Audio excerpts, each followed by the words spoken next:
And you know what you just said there, 10 years in prison, 15 years probation. You mentioned it. That's the maximum. Going into this, I would have never thought she'd get the maximum. You usually don't hear that. And as it was playing out in court, though, you were going, oh, this is not going well. The judge actually saying words to the effect, as a teacher, you're supposed to protect kids and not prey on them. Here's how it played out in court. I stand here today willing to take full responsibility for my actions in the conflict. Stephanie Ragusa would address the court and the families of her victims. I cannot begin to fathom the pain and stress the victims' families have endured. During the sentencing hearing, though, the mother of one of the victims, a 14-year-old, would talk about how he has changed. From depression, from being shy, he even got to the point where he became aggressive.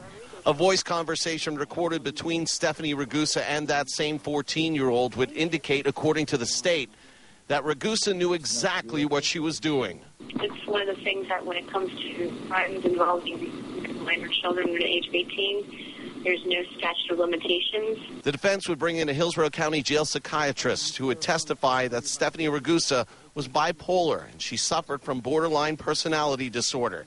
Do you have opinion one way or the other as to whether or not she is a danger to the children in this community? Always a risk. Stephanie Ragusa would refer to her pain and the pain of her family, an aging father and an autistic brother, and ask for mercy. But in the end, the judge would call her selfish. You've been smiling. You've been jovial. If I had to sum up your attitude in one word, it would be arrogance. I'm going to sentence you to 10 years in the Florida State Prison. So there it is again, 10 years in a Florida State Prison, then 15 years probation. Coming up at 6 o'clock, we're going to hear more from Stephanie Ragusa in the courtroom, as well as the judge. Back to you. All right, thank you, John. And we want to know what you think. Is 10 years an appropriate sentence for Stephanie Ragusa? Do you think it's too little, just right, or too harsh? Go to abcactionnews.com to cast your vote.